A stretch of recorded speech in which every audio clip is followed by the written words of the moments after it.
sambil dinikmati nggak apa-apa, Dik. Ini bukan doa tetapi ngobrol.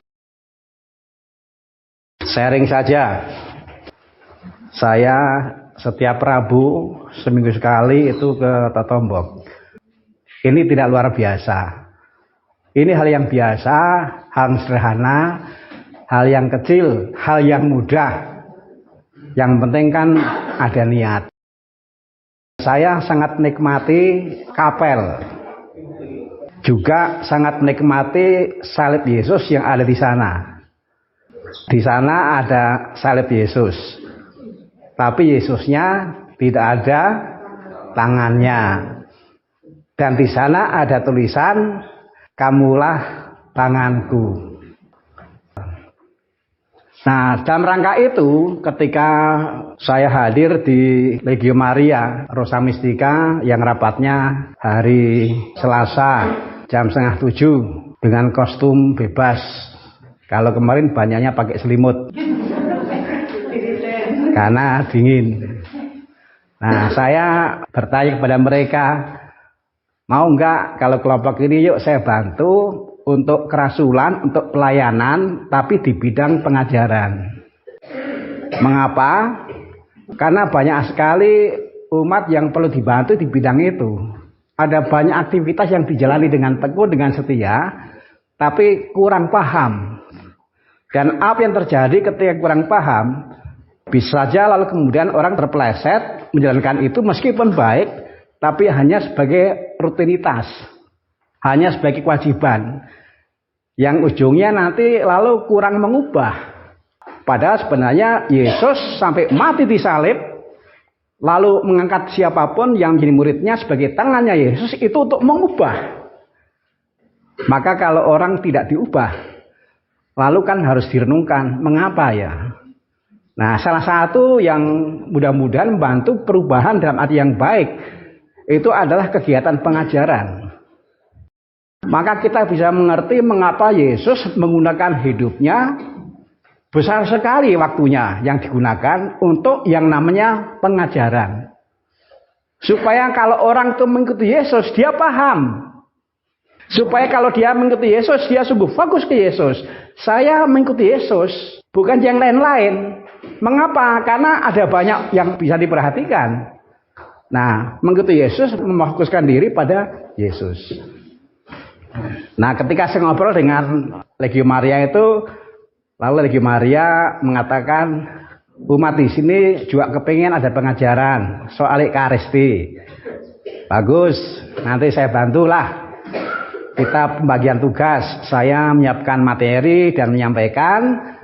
Lalu kemudian Legio Maria bekerja sama dengan pengurus lingkungan, pengurus wilayah, memotivasi supaya yuk semua ikut serta dalam pengajaran karena ini termasuk yang mendapatkan perhatian besar dari Yesus.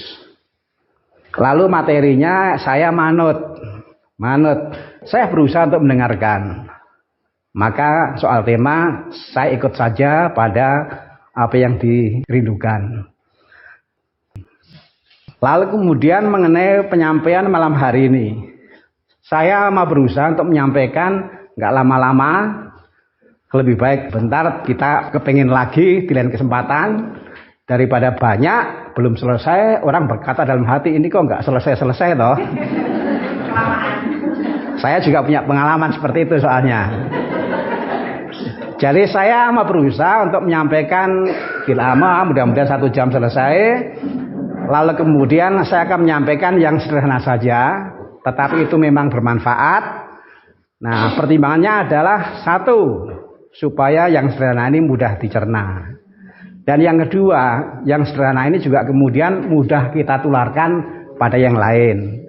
Dan yang ketiga, yang sederhana ini mudah-mudahan juga bisa menjadi bahan ngobrol, bahan mendidik anak-anak yang seusia seperti ini.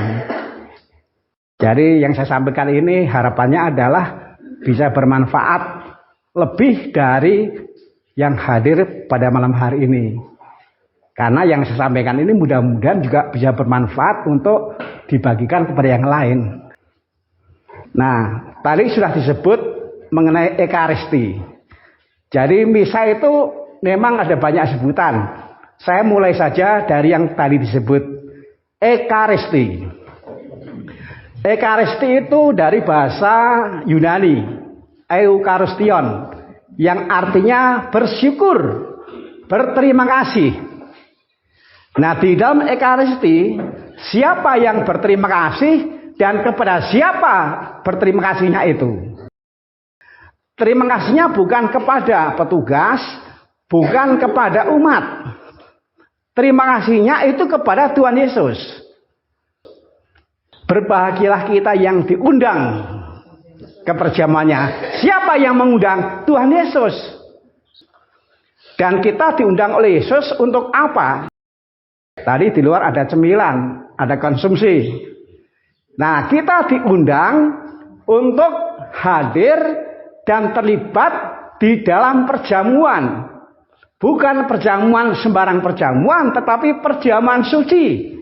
Perjamuan yang menyucikan. Siapa yang menjadi jamuan itu? Yesus sendiri. Inilah anak domba Allah yang menghapus dosa dunia. Berbahagialah kita yang diundang dalam perjamuannya. Dan kita menjawab, ya Tuhan, saya tidak pantas Tuhan datang pada saya.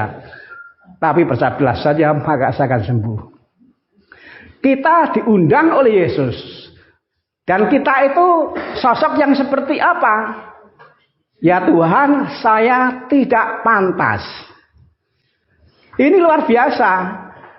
Kita orang-orang yang tidak pantas. Tapi kita diundang oleh Yesus untuk hadir di dalam perjamuan. Dan yang di jamuan adalah Yesus sendiri. Dan kalau Yesus berbuat seperti itu, bukan karena berutang budi. Bukan karena kita berjasa pada Yesus dan Yesus berhutang jasa. Bukan. Tapi semata-mata karena cinta Yesus kepada kita yang begitu besar. Cinta Yesus yang begitu dalam. Maka ketika kita misa, itulah yang sebenarnya terjadi. Kita misa mau berterima kasih, mau bersyukur kepada Yesus yang melakukan kita seperti itu. Dan lebih dari itu, di dalam perjamuan suci itu, di mana Yesus berkorban untuk menyelamatkan kita, untuk membantu kita yang tidak layak, tidak pantas supaya menjadi lebih baik. Kita dilibatkan. Kita tidak pantas. Kita orang yang berdosa. Tetapi oleh Yesus dilibatkan. Dan ini juga bukan karena kita hebat, bukan. Yesus itu tahu kita seperti apa, hidupnya seperti apa, tahu. Kemampuan menyanyinya seperti apa, tahu. Kemampuan bertugas seperti apa, tahu. Dan kalau diringkas, sebenarnya kita bukan orang yang hebat dalam banyak hal.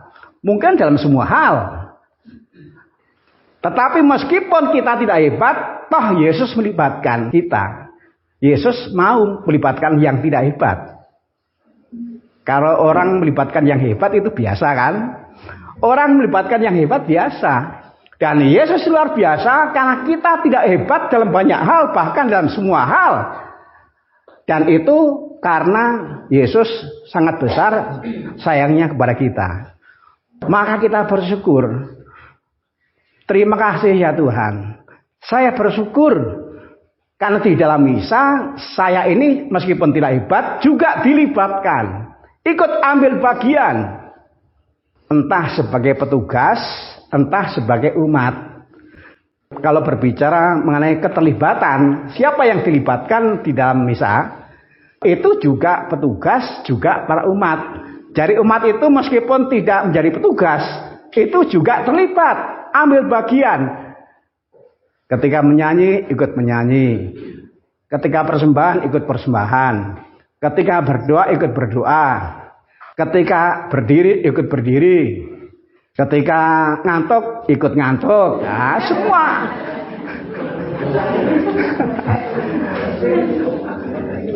Jadi kalau kita renungkan, luar biasa kan? Luar biasa untuk berterima kasih, untuk bersyukur terhadap Yesus yang di dalam Ekaristi seperti itu. Mungkin baik kalau ketika kita mau misa, ini kita pahami betul, ini kita hayati betul. Jadi saya misa bukan untuk yang lain-lain, selain untuk menghargai undangan Yesus, sekaligus mensyukuri cinta kasih Yesus dalam misa yang bentuk konkretnya tuh macam-macam. Nah, termasuk di dalamnya karena kebesaran hati Yesus juga, dan ini luar biasa. Karena kita yang barangkali di luar misa ada yang berseteru, ada yang marah-marah, ada yang ngambek, ada yang ngomel, dan Yesus luar biasa. Karena di dalam misa bahkan orang yang sebelumnya bertengkar lalu nggak bertengkar. Ini kehebatan. Kalau di rumah bertengkar kemudian ke pasar, mungkin di pasar masih berlanjut bertengkarnya. Sepanjang jalan bertengkar. Orang yang sebelumnya bertengkar bersama-sama berjalan di jalan bertengkar, begitu masuk di dalam misa tidak bertengkar. Bertengkarnya mana dulu. Nanti setelah misa kita lanjutkan. Nah, jadi Yesus itu mendamaikan. Nah, inilah bisa disebut Ekaristi. Sebagai ungkapan terima kasih, ungkapan syukur dari kita kepada Yesus, dan bukan dari Yesus kepada petugas maupun kepada umat. Juga bukan dari panitia atau siapapun kepada petugas kepada umat, bukan. Di dalam misa Ekaristi, Eukaristion, bersyukur berterima kasih. Yang berterima kasih adalah kita kepada Yesus dan tidak ada yang lain. Nah, itu kalau misa disebut sebagai Ekaristi.